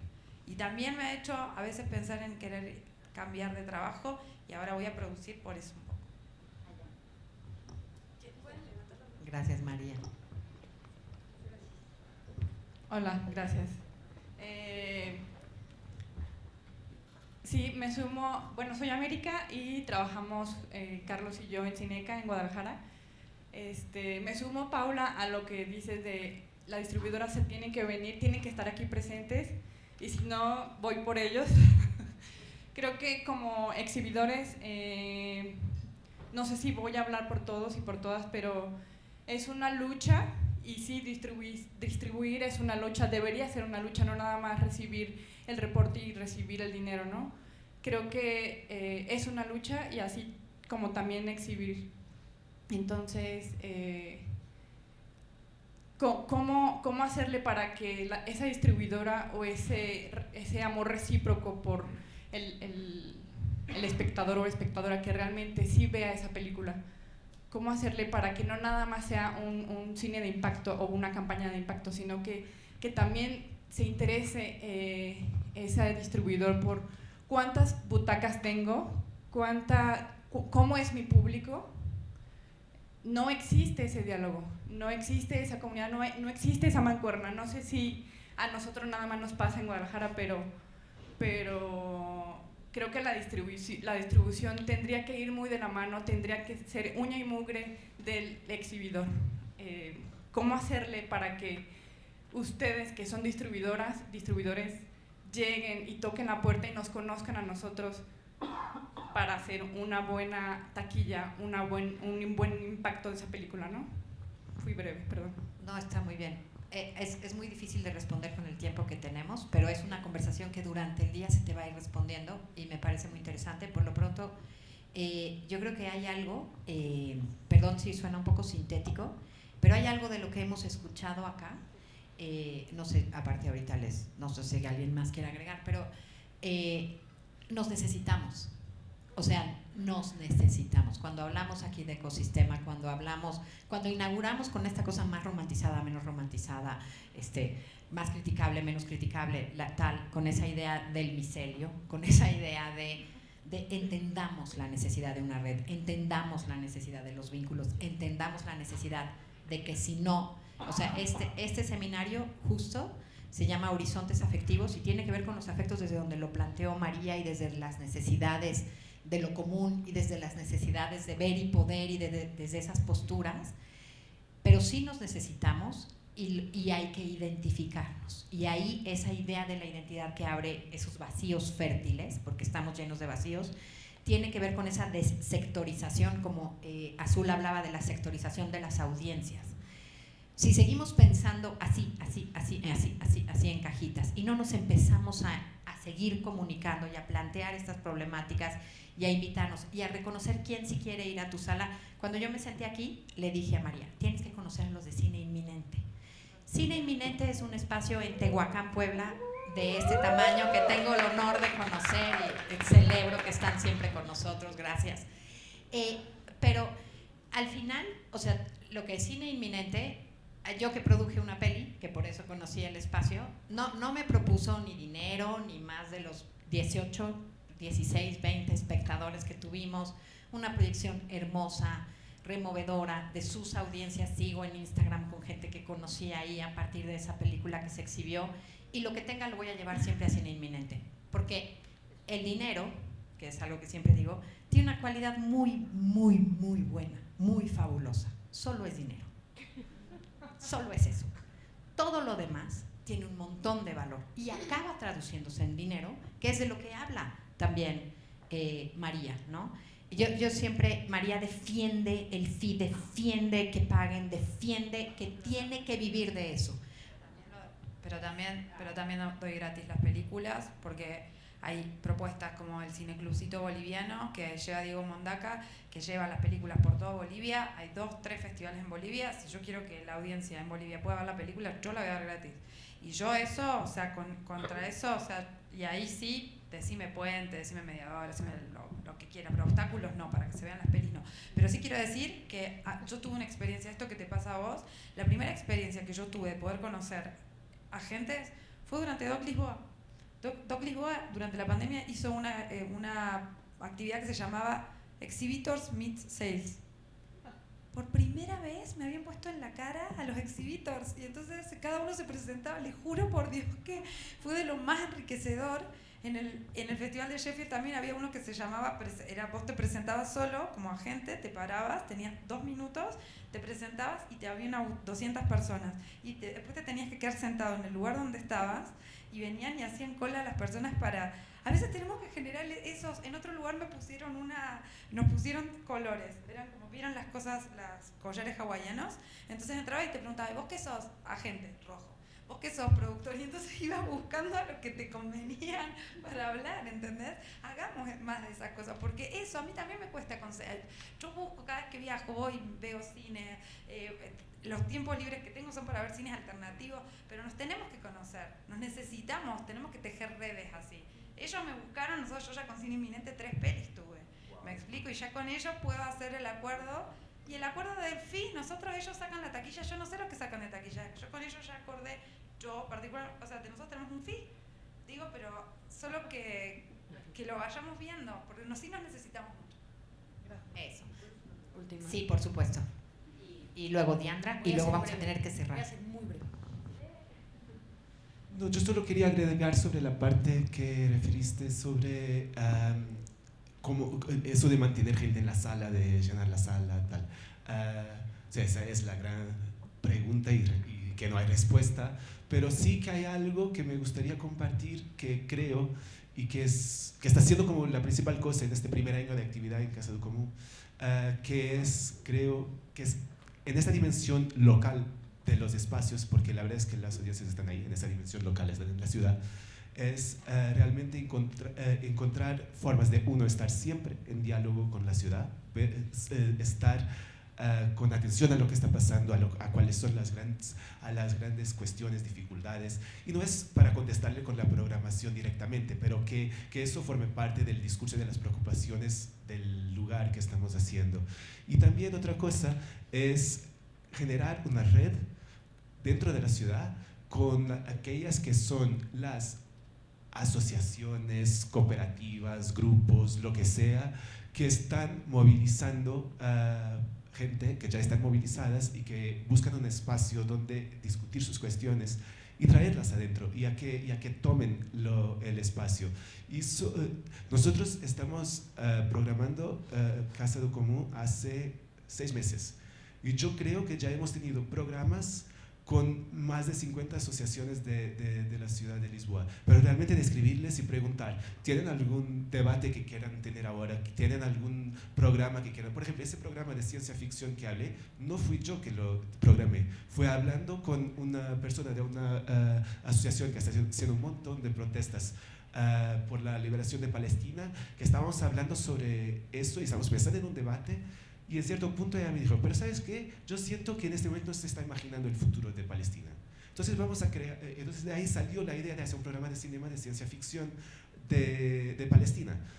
Y entonces, de que gran parte de la programación está siendo en diálogo con otras estructuras de la ciudad, yo siento que es algo que alimenta mucho la dinámica que ahí existe. Rapidísimo.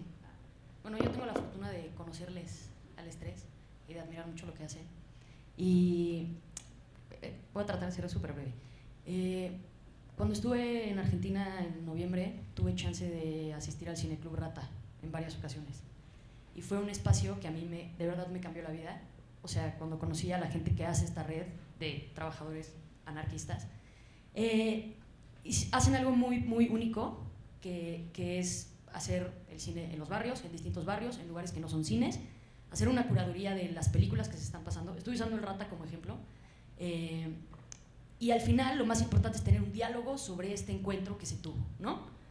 Y yo volví a México así como con un montón de ganas de replicarlo, como decir, güey, ¿qué hago? Necesito encontrar espacios en donde pudiera hacer algo como el Rata. Incluso tú querías hacer un Rata en México y como que estuvo difícil hacerlo. Tenemos espacios como el EC, que ahí está Morris, que son súper valiosos para el cine mexicano. Pero sí siento que aquí, en nuestro país, hace falta generar esto que está diciendo Miguel, y que es esa red. Yo soy de Puebla, y me fui de Puebla hace 15 años, porque no había escuela de cine todavía, y María, que no vive en México, me contó sobre Cine Inminente. Entonces, a mí me preocupó, fue como, ¿qué está pasando? ¿Qué estamos haciendo para no generar esas redes? Entonces, quiero saber si ustedes, si alguno quiere contestar por el estrés, tienen alguna recomendación, un instrumento de de cómo generar esa resistencia, de a qué hay que resistir para generar estos espacios, si hay algo a lo que hay que resistir y cómo defenderlos. Porque en México tenemos instrumentos increíbles como fondos de distribución. Hay muy pocos países que tienen algo como el EFICINE que tenemos nosotros, pero creo que no sabemos aplicarlos y que seguimos estando oprimidas por las instancias que otorgan estos fondos. Y creo que ustedes tres se mueven en una periferia que funciona. Entonces quiero saber si en México tienen algún... En la experiencia que han estado... Bueno, está Cedecine, que es la Cedecine es la comunidad de exhibición cinematográfica, y que levanten las manos todos quienes forman parte de Cedecine aquí. Bienvenides. No, pero creo que tienen espacios muy valiosos y que creo que podrían tener algunos, si puede ser como breve, concreto, de cómo podríamos generar esas redes, porque en serio yo sí siento que nos faltan muchísimo aquí. No sé, a lo mejor soy yo. Muy cortito, porque voy a hablar de Cineclub Rata en la mesa dentro de un rato, dedicado a eso. Pero para mí es escuchar qué está pasando alrededor y salirnos del cine, literalmente. Lo que decía un poco Miguel, trabajar con asociaciones que están preocupadas por lo que pasa en nuestros territorios es absolutamente fundamental, no solo para exhibir, para tejer redes, sino para hacer las películas. Eso. Y con eso nos vamos a tener que despedir. Pero nos encanta, porque